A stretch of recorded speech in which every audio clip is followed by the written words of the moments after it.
Olá! Que bom ter vocês conosco. Nós somos uma IA desenvolvida pelo site Ponto Geek. Curadoria de conteúdo humana por Gordo Geek. Eu sou a Jéssica. E eu sou o Eduardo. E aqui a gente aborda a vida de notáveis nerds e geeks que ajudaram a transformar nossa forma de vida, né? Seja mais recentemente ou lá atrás. Hoje o papo é sobre uma figura que, olha, dispensa apresentações, né? Elon Musk, a gente recebeu bastante material, biografias, tipo a do Isaacson, vários documentários, artigos. E a ideia aqui é montar um perfil bem completo, juntando tudo isso para responder as perguntas que surgiram. Exato. E assim, em pleno 2025 não dá para negar a importância dele. Volta e meia tá lá, no topo dos mais ricos do mundo, aquele patrimônio que chegou a passar dos 400 bi de dólares, né? E o impacto dele vai de foguete a carro elétrico, neurotecnologia, redes sociais, enfim. Nossa missão é mergulhar fundo nisso, ligar os pontos às fontes e entender quem é esse cara. Perfeito. Então, começando do começo mesmo, quem é Elon Musk? O nome completo é Elon Reeve Musk. Ele nasceu em 28 de junho de 1971, lá em Pretória, na África do Sul. Isso. Filho do Errol Musk, engenheiro sul-africano, e da May Musk, que muita gente conhece, modelo e nutricionista canadense. Ele é basicamente um empresário, engenheiro, um visionário, como muitos dizem. E essa figura de Tony Stark da vida real cola muito nele, né? Liderando um monte de empresa gigante. SpaceX, Tesla, Neuralink, The Boring Company e agora o X, o antigo Twitter. Totalmente. É uma comparação que aparece bastante nas fontes. Agora, a infância dele, pelo que as fontes mostram, não foi nada fácil lá na África do Sul. Os pais se divorciaram quando ele tinha uns 9 anos. E ele escolheu morar com o pai, né? Uma decisão que depois ele disse que se arrependeu bastante. Pois é, as descrições falam de um relacionamento bem difícil, até psicologicamente abusivo, segundo o próprio Musk em algumas entrevistas e na biografia do Isaacson. Além disso, ele sofreu muito bullying na escola, na Bryanston High. Teve um incidente bem sério, né? Que ele foi parar no hospital. Sim, uma agressão feia que precisou até de cirurgia no nariz depois. Isso aparece em vários documentários e relatos. E é interessante como algumas fontes, tipo documentários que analisam a trajetória de empreendedores, sugerem que essa infância difícil, a solidão, o bullying, essa relação complexa com o pai, pode ter moldado muito da personalidade dele. A resiliência, talvez. Aquela busca por controle, por validação. Exatamente. E tem até menção vinda da família a um possível TEPT, transtorno de estresse pós-traumático, por causa dessas experiências. É algo pesado. Pesado mesmo. Mas, por outro lado, desde muito cedo ele já mostrava uma inteligência, assim, fora do comum. Uma curiosidade enorme. Com certeza, um leitor voraz. Lia a enciclopédia britânica inteira com 8, 9 anos. Mergulhava em ficção científica, tipo O Senhor dos Anéis, Fundação do Asimov, Guia do Mochileiro das Galáxias. E aprendeu a programar sozinho, né? Com 10 anos, num computadorzinho VIC-20. E aos 12, pasme, criou e vendeu o primeiro jogo de computador dele, o Blastar. Ganhou uns $500 na época. Incrível! E tem uma fonte, acho que uma biografia, que fala que a leitura do Guia do Mochileiro das Galáxias foi um momento chave para ele. Sim, aquele momento light bulb, sabe? Que ele teria entendido que o mais importante não era só achar respostas, mas sim formular as perguntas certas. Uma filosofia que, bom, parece guiar as missões malucas dele até hoje. Faz sentido. E aí, com 17 anos, em 1989, ele se manda para o Canadá. Isso, em parte, para escapar do serviço militar obrigatório na África do Sul, que era bem pesado na época do Apartheid, e também para buscar mais oportunidades, né? A mãe dele era canadense, o que facilitou. Mas o começo lá não foi fácil. As fontes falam que ele ralou muito em subempregos. Chegou a limpar serraria, coisa assim. Aham. Daí ele entrou na Queen's University. Tem uma história engraçada, que ele escolheu essa porque tinha mais garotas que o Waterloo, segundo uma fonte. Haha, típico. E depois transferiu para a Universidade da Pensilvânia, onde se formou em Física e Economia em 97. Exato. E quase engatou um PhD em Stanford, em Física de Energia, mas... Durou 2 dias. Largou tudo em 1995 para se jogar na bolha da internet que estava começando a estourar. Foi aí que a coisa começou a engrenar de verdade. Ele e o irmão Kim Bell fundaram a Zip2. E que perrengue foi esse começo, hein? As fontes descrevem que eles não tinham dinheiro nem para alugar um apartamento. Nada. Dormiam no escritório, tomavam banho na YMCA, uma associação cristã. Foi na raça mesmo. E o que fazia Zip2 exatamente? Era tipo um guia online de negócios, uma versão inicial das páginas amarelas na internet, com mapas e direções. Para a época, era bem inovador. E deu certo, né? Deu muito certo. Em 1999, eles venderam a Zip2 para Compaq por cerca de 307 milhões de dólares. Uau! E quanto o Elon levou nessa? Ele ficou com uns 22 milhões de dólares, uma grana considerável para quem dormia no escritório pouco tempo antes. Imagina.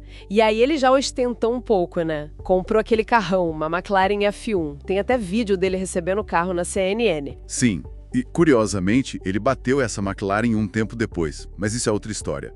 O importante é que ele não sossegou com esses 22 milhões. De jeito nenhum. Pegou a grana e, em 1999 mesmo, cofundou a XCOM. Exato. E aí ele já entrou pesado. Investiu uns 12 milhões do próprio bolso. A ideia era, tipo assim, revolucionar os serviços financeiros online. Mandar dinheiro pela internet, algo super novo na época. Bem ambicioso? E como foi isso? Bom, a XCOM acabou se fundindo com uma concorrente, a Confinity, que era liderada pelo Peter Thiel, e tinha um produto chamado PayPal. Ah, o famoso PayPal. Pois é. Só que rolou muito atrito interno sobre a direção da empresa, a tecnologia. O Musk queria uma plataforma, o Thiel focava mais no serviço de pagamento. No fim, o conselho tirou o Musk do cargo de CEO em 2000, enquanto ele estava de férias, e colocou o Thiel no lugar. Nossa, que tenso. Super tenso. Em 2001, a empresa foi renomeada para PayPal, fizeram um IPO em 2002 e logo depois o eBay comprou tudo por $1,5 bilhão de dólares. E o Musk, mesmo tendo sido chutado de CEO, ainda tinha uma participação grande, né? Tinha maior participação individual. Ele saiu dessa venda com uma bolada ainda maior, algo entre 165 e 180 milhões de dólares. E aqui vem um ponto que várias fontes destacam como absolutamente crucial na trajetória dele. O que ele fez com essa grana toda. Ele não foi comprar uma ilha ou se aposentar, né? Ele pegou praticamente todo esse dinheiro, quase 200 milhões de dólares, e apostou tudo em projetos que pareciam loucuras na época. Exato. Ele dividiu essa fortuna basicamente entre 3 empresas. Uns 100 milhões para a SpaceX. Os 70 milhões para a Tesla. E uns 10 milhões para a SolarCity, que era uma empresa de energia solar do primo dele. Um risco absurdo. Totalmente. Vamos falar da SpaceX primeiro, que ele fundou em 2002. Qual era a ideia maluca inicial? A missão original era meio poética. Ele queria mandar uma estufa para Marte para reavivar o interesse público na exploração espacial. Isso. Mas logo o objetivo se tornou muito maior. Reduzir drasticamente o custo de ir para o espaço e o objetivo final, tornar a humanidade uma espécie multiplanetária. Colonizar Marte, basicamente. Uma ambição gigantesca. E como ele começou isso? Primeiro ele tentou comprar uns mísseis balísticos intercontinentais antigos da Rússia para adaptar. Foi lá negociar, mas não deu certo. Acharam que ele não estava falando sério ou pediram muito caro. Imagina a cena. Pois é. Daí ele voltou e decidiu: vou construir meus próprios foguetes. E os primeiros anos foram sofridos. Muito. As 3 primeiras tentativas de lançamento do foguete Falcon 1 falharam, uma atrás da outra. Isso quase levou a SpaceX e a Tesla, que também estava começando, à falência em 2008. Ele mesmo descreve 2008 como o pior ano da vida dele. Foi no limite mesmo. Mas aí, na 4ª tentativa, em setembro de 2008, o Falcon 1 finalmente chegou à órbita. E logo depois veio um contrato salvador da NASA, de $1,6 bilhão para fazer missões de carga para a Estação Espacial Internacional. Esse contrato mudou o jogo, né? Completamente. Deu o fôlego financeiro e a validação que a SpaceX precisava. E a partir daí veio a grande inovação: os foguetes reutilizáveis. Aquelas cenas incríveis do Falcon 9 pousando sozinho de volta nas balsas no meio do oceano. Isso revolucionou a indústria espacial. Sem dúvida. Reduziu o custo drasticamente e hoje a SpaceX domina o mercado de lançamentos, tem a constelação gigante de satélites Starlink para a internet global e está desenvolvendo a Starship, aquele foguete colossal totalmente reutilizável. para levar a gente para a Lua e para Marte. É impressionante. Agora vamos para a Tesla. Ele não fundou a Tesla, né? Ele entrou como investidor inicial em 2004. Exato.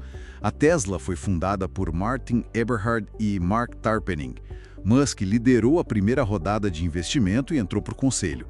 Ele só se tornou CEO em 2008 depois de umas disputas internas. E qual era a visão dele para a Tesla? Acelerar a transição do mundo para energia sustentável e, principalmente, provar que os carros elétricos não precisavam ser chatos ou inferiores. Pelo contrário, podiam ser os melhores carros, ponto, em desempenho, design e tecnologia. E ele começou com o Roadster em 2008, aquele esportivo baseado no Lotus. Isso. Depois veio o Model S em 2012, que foi um sucesso de crítica e mudou a percepção sobre carros elétricos de luxo. Aí veio o Model X e depois o grande desafio, o Model 3, em 2017. O carro para massas, né? Foi aí que ele enfrentou o tal inferno de produção, que ele mesmo chamou assim. Exatamente. Aumentar a produção para centenas de milhares de carros por ano quase quebrou a Tesla de novo. Ele dormia na fábrica, trabalhava sem parar, foi um período caótico, mas eles conseguiram superar e o Model 3 se tornou o elétrico mais vendido do mundo por um tempo. E além dos carros, tem toda a rede de superchargers, né? E a compra da SolarCity em 2016. Sim, a ideia era criar um ecossistema completo de energia sustentável. O carro elétrico, os painéis solares em casa da SolarCity e as baterias Powerwall para armazenar energia, uma visão integrada. O impacto da Tesla na indústria automotiva global é inegável, forçou todo mundo a acelerar a eletrificação. Verdade. E como se não bastasse, ele ainda se meteu em outras áreas bem complexas. Neuralink, por exemplo. Neuralink, cofundada em 2016, a missão é desenvolver interfaces cérebro-computador implantáveis. Basicamente, conectar o cérebro humano diretamente com máquinas. Parece ficção científica total. Qual a motivação por trás disso? Duas principais, segundo ele. Uma é tratar doenças neurológicas graves, como paralisia, cegueira. A outra é, digamos, aumentar a capacidade humana para a gente conseguir acompanhar o avanço da inteligência artificial no futuro, para não ficarmos para trás. Uau! E a tecnologia envolve o quê? São uns fios extremamente finos, mais finos que um fio de cabelo, que seriam implantados no cérebro por um robô cirúrgico de alta precisão. Eles já fizeram o primeiro implante em humano em janeiro de 2024, segundo as últimas notícias. Claro que isso levanta um monte de questões éticas, né? Mas o potencial é enorme. Com certeza. E ainda tem a The Boring Company, essa é mais curiosa. Fundada em 2017, a ideia surgiu de um tweet dele reclamando do trânsito em Los Angeles. A missão é revolucionar o transporte urbano, cavando túneis subterrâneos para carros viajarem em alta velocidade, tipo uma solução 3D para o congestionamento. Eles já fizeram aquele loop lá em Las Vegas, né? No centro de convenções. Sim. E para financiar o começo da empresa de um jeito bem Musk, ele vendeu bonés e até uns lança-chamas. É verdade. Aquilo foi uma jogada de marketing genial e bizarra ao mesmo tempo. Totalmente. E aí, claro, não dá para não falar da aquisição do Twitter, agora X, em 2022. Essa foi uma novela, hein? Comprou por 44 bilhões de dólares. A motivação declarada era defender a liberdade de expressão. Sim, e também reviver a visão original da X.com, de criar um aplicativo de tudo.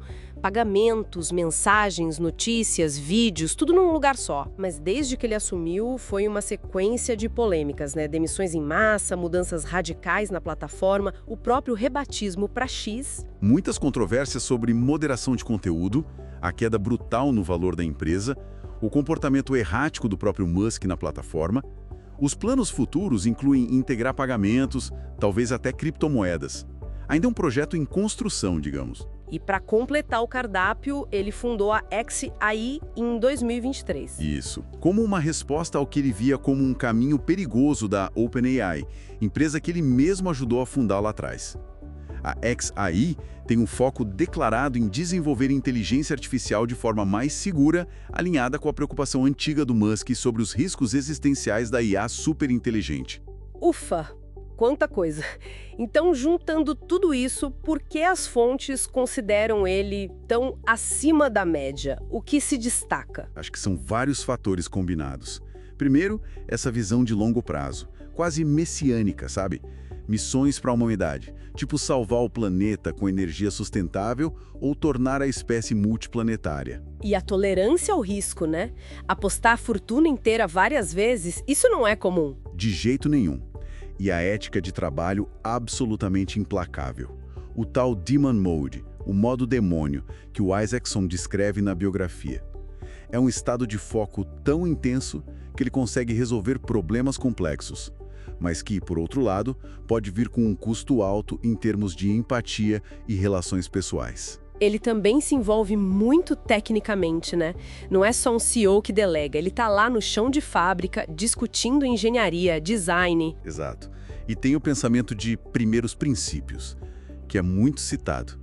A ideia de desmontar um problema até seus fundamentos mais básicos, questionar todas as premissas, em vez de só fazer analogias com o que já existe. Isso permite encontrar soluções radicalmente novas. E a resiliência, claro. A capacidade de aguentar falhas gigantescas como em 2008 e continuar em frente. Com certeza. É essa combinação que permitiu a ele disruptar indústrias gigantescas e super estabelecidas como a aeroespacial e a automotiva. Tem até uma filosofia atribuída a ele, algo como: se você não está falhando pelo menos 20% das vezes, não está tentando o suficiente. Ele também tem uma capacidade incrível de atrair talentos de ponta, né? E inspirar as equipes a buscar metas que parecem impossíveis. Sem dúvida. Mas é importante fazer um balanço, né? Porque os erros e as controvérsias também são muitos. Sim, vamos lá. Quais seriam os principais acertos e erros segundo as fontes? Bom, acertos. A revolução no acesso ao espaço com a reutilização de foguetes. A redução de custos. O papel fundamental em catalisar a eletrificação dos carros no mundo todo. O sucesso inicial do PayPal, que deu a base para tudo. Os avanços que a Neuralink promete, mesmo que ainda incipientes. E os erros ou pontos controversos? A lista é longa. Aquele tweet, Funding Secured, em 2018, dizendo que tinha fundos para fechar o capital da Tesla, que deu um problemão com a SEC, a Comissão de Valores Mobiliários dos Estados Unidos. Lembro disso, foi uma confusão. A aquisição e a gestão, no mínimo caótica, do Twitter X, que levou a uma perda enorme de valor e muitas polêmicas. A aquisição da SolarCity, que muitos viram como um resgate de uma empresa do primo dele com dinheiro da Tesla, e cujas metas ambiciosas não foram totalmente cumpridas. Os cronogramas dele também são famosos por serem otimistas demais, né? Um padrão que se repete. Sim, o Elon Time. E claro, o comportamento dele online, muitas vezes impulsivo, polarizador, que gera crises constantes para ele e para as empresas.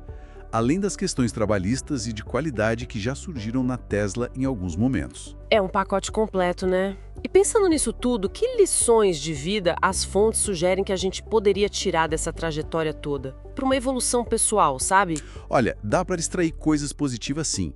A importância de sonhar grande, de ter missões que vão além do lucro. A ideia de abraçar o fracasso não como um fim, mas como uma parte essencial do aprendizado para inovar. A resiliência extrema, a capacidade de levantar depois de tombos feios e o pensamento por primeiros princípios, de questionar o status quo e buscar soluções na raiz dos problemas. E talvez equilibrar essa visão de longo prazo com uma execução pragmática, passo a passo, como a estratégia de produtos da Tesla. Começar com um carro caro, Roadster, usar o lucro para fazer o mais acessível, Model S, e assim por diante, até chegar no carro de massa, Model 3. Mas tem um lado B nessas lições, né? Tem. E acho que a biografia do Isaacson deixa isso bem claro. Não é para ser um manual de como ser Elon Musk. É preciso ter cautela e não tentar replicar os aspectos negativos. Tipo, a falta de empatia que às vezes é associada ao modo demônio, a impulsividade, o tratamento de funcionários que já gerou críticas. Exatamente. A lição talvez seja se inspirar na inovação, na perseverança, na visão, mas sempre com um filtro de ética, de inteligência emocional, de respeito pelas pessoas. Não é um pacote fechado que você tem que engolir inteiro. Faz todo sentido. Mudando um pouco de assunto, ele já veio ao Brasil, né? Viu sim, em maio de 2022. Foi uma visita bem comentada na época. Foi articulada pelo então ministro das Comunicações, Fábio Faria, e ele se encontrou com o então presidente Jair Bolsonaro no interior de São Paulo. Exato. O propósito anunciado da visita era lançar um projeto da Starlink para conectar escolas em áreas rurais e ajudar no monitoramento da Amazônia. E como foi a repercussão? Gerou bastante barulho. Foi muito positiva entre os apoiadores do Bolsonaro na época, claro. A figura do Musk ressoa bastante com políticos de direita no Brasil e em outros lugares, por essa postura mais libertária, anti-establishment, digamos. E o projeto em si, da Starlink? Faz parte da expansão da Starlink aqui na América Latina. O potencial para melhorar a conectividade em áreas remotas e ajudar no monitoramento ambiental é real, sem dúvida. Mas a visita em si foi muito politizada e a implementação efetiva desses projetos sempre depende de muitos fatores, além do anúncio inicial. Entendi. Pra gente ir fechando, que tal uns fatos curiosos ou divertidos sobre ele que as fontes trazem? Pra dar uma leveza. Ah, tem vários. Aquela história de dormir no chão do escritório da Zip2 no começo. Ter trabalhado como faxineiro limpando serraria no Canadá. O tal modo demônio que a gente falou. Uma briga física com o irmão Kimball, que ele teria dado um chute na virilha do irmão pra parar a briga. Essa é boa.